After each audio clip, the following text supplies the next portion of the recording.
warahmatullahi wabarakatuh.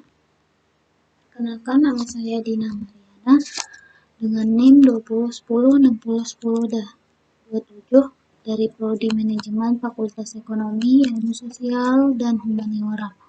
Di sini saya akan membahas mengenai mempengaruhi perilaku konsumen guna memenuhi nilai ujian akhir semester dari mata kuliah perilaku konsumen.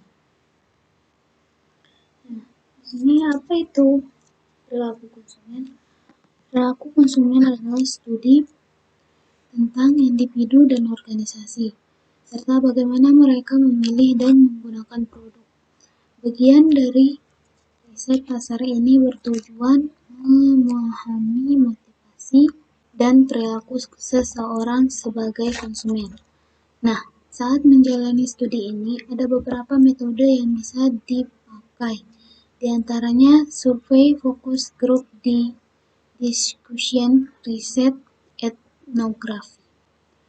Di sini ada pun manfaat studi perilaku konsumen. Menurut Kohltrack, perilaku konsumen tak hanya berguna untuk pengembangan produk baru. Studi ini juga dapat digunakan oleh produk analisis untuk melakukan perbaikan produk yang telah ada. Tak hanya itu saja, masih ada banyak manfaat consumer behavior dari sales dan product development.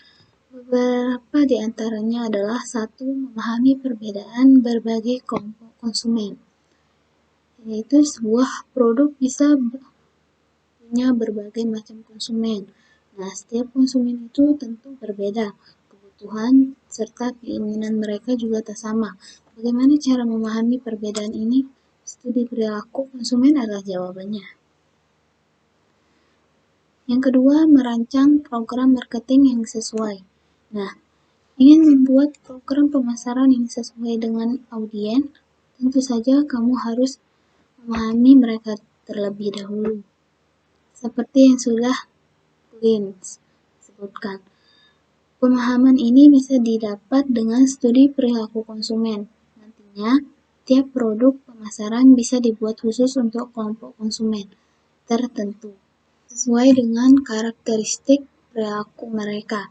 Studi ini juga bisa memudahkan pengambilan keputusan yang berhubungan dengan konsumen, seperti penggantian logo, perubahan kemasan, pembuatan campaign, berhadiah, dan lainnya. Yang ketiga, memprediksi tren pasar. Dari waktu ke waktu, tren pasar tersebut berubah. Nah, perubahan ini bisa terus diikuti dengan studi customer behavior. Otomatis ini bisa membuat produk yang sesuai perkembangan zaman. Tak perlu membuang waktu, sumber daya untuk pengembangan produk yang kurang tepat. Yang keempat, meningkatkan daya saing dengan kompetitor. Studi perilaku konsumen tak hanya membuatmu memahami audiens, ini juga bisa mendapat informasi soal kompetitor seperti apakah pelanggan membeli produk dari pesaing, mengapa konsumen membeli produk dari pesaing, menurut konsumen apa yang membedakan produk kita dan produk pesaing. Kalau sudah mengenal kompetitor, buat saja produk yang lebih unggul, dan dengan begitu daya saing yang kita miliki bisa meningkat. Yang kelima, meningkatkan customer service. Tiap konsumen membutuhkan bentuk layanan yang berbeda. Nah, perbedaan itu bisa dipelajari lewat customer behavior. Dengan begitu, bisa memberikan layanan customer service yang berkualitas, sebab semuanya sesuai dengan kebutuhan tiap pelanggan. Di sini ada informasi yang diberikan dari perilaku konsumen, seperti 1. Analisis campaign. Kegiatan ini tak berpengaruh pada keinginan konsumen untuk membeli produk. Nah, kamu bisa mengetahui jawabannya lewat studi perilaku konsumen. Dengan begitu dampak di konflik bisa dinilai. Yang kedua, analisis pendapat konsumen. Kalau ingin mengetahui pendapat konsumen terhadap brand atau produk kita, lakukan saja studi ini. Itu juga bisa menganalisis pengaruh pendapat itu terhadap perilaku konsumen. Nah, dengan begitu, pengembangan produknya bisa maksimal, sebab ini bisa memahami feedback konsumen terhadap barang atau jasa yang kita miliki. Yang ketiga, segmen atau pengelompokan pasar.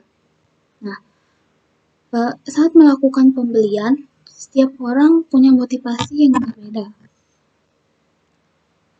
Terkait dengan itu, studi ini dapat membantumu menyusun kelompok konsumen sesuai dengan kategori atau demografi tertentu. Tak hanya itu saja, ini juga bisa mengembangkan produk yang tepat untuk kelompok-kelompok yang sudah ada. Nah, selanjutnya faktor mempengaruhi perilaku konsumen. Umumnya perilaku konsumen dipengaruhi 3 faktor seperti 1. Faktor pribadi. Faktor pribadi ini merupakan minat dan pendapat seseorang sebagai konsumen. Secara khusus, faktor ini juga dipengaruhi oleh demografi seperti usia, jenis kelamin, budaya, profesi, latar belakang, dan lain-lain. Yang kedua, faktor psikologis. Faktor psikologis merupakan respon dan sikap individu terhadap kampanye pemasaran kita, kebutuhan pribadi sebagai seseorang konsumen.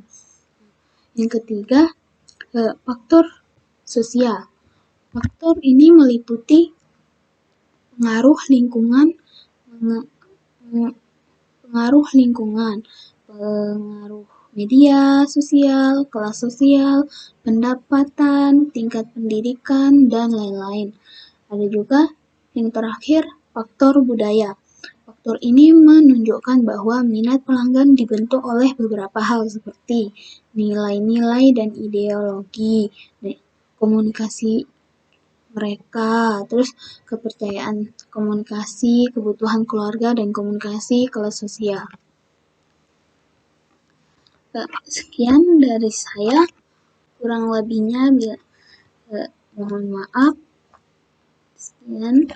Assalamualaikum warahmatullahi wabarakatuh.